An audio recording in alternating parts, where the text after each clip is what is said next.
This radio frequency broadcasts conversations from people who died decades ago. It started subtly, a strange static on an obscure band. Most dismissed it, just atmospheric noise. But then the whispers began to emerge from the hiss, faint voices, crackling with age. It happened during a rare lunar eclipse. The sky turned an unnatural shade of blood orange. The air grew heavy, still. That's when the signal stabilized. A clear, albeit eerie, broadcast cut through the ether. Researchers initially thought it was a prank, a very elaborate, very old prank. They tried to pinpoint the source, but the signal seemed to emanate from everywhere and nowhere. It defied all logic. Then came the terrifying realization: the voices weren't random. They were specific. They were the voices of people long gone, people who had died years, even decades prior. Their conversations preserved on this phantom frequency. Imagine hearing your grandmother's voice, talking about a picnic from 1958. Her tone, exactly as you remembered it. But she died in 1992. How could this be possible? This was no recording. It felt too immediate, too real. The static wasn't a flaw. It was the sound of time itself unraveling, or perhaps bleeding through.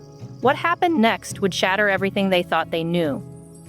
One listener, a man named Arthur, was captivated.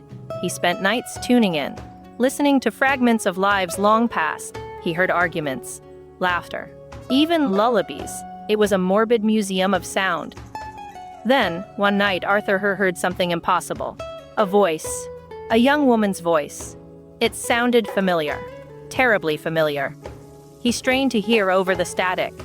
The date mentioned was 1954. His blood ran cold. The voice was his own. But he was born in 1980. He was supposed to be listening to history, not his own future.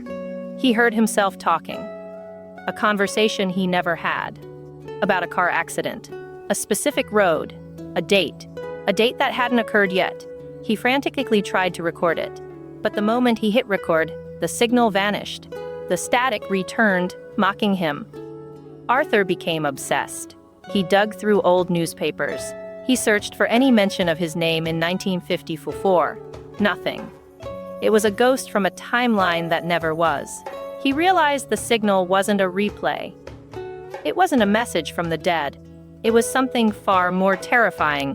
What if this frequency wasn't broadcasting from the past? What if it was broadcasting from another reality? A reality where things went very, very wrong. This parallel timeline. This alternate universe. It was a place where Arthur and many others never survived.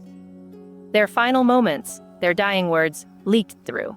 They were trapped in a loop, their consciousness echoing on this dead air frequency, a constant, spectral broadcast.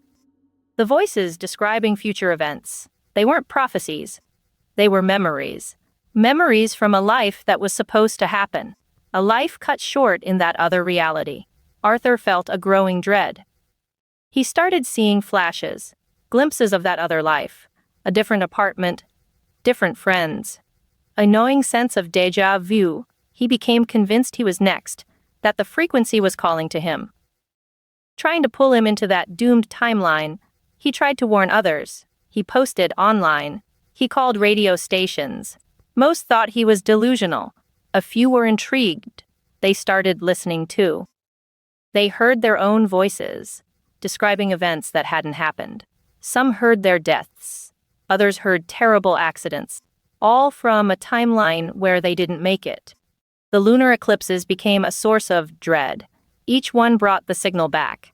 Each one offered a glimpse into their potential demise. One woman heard herself planning a wedding that never happened in her reality. But the date she mentioned was only a week away.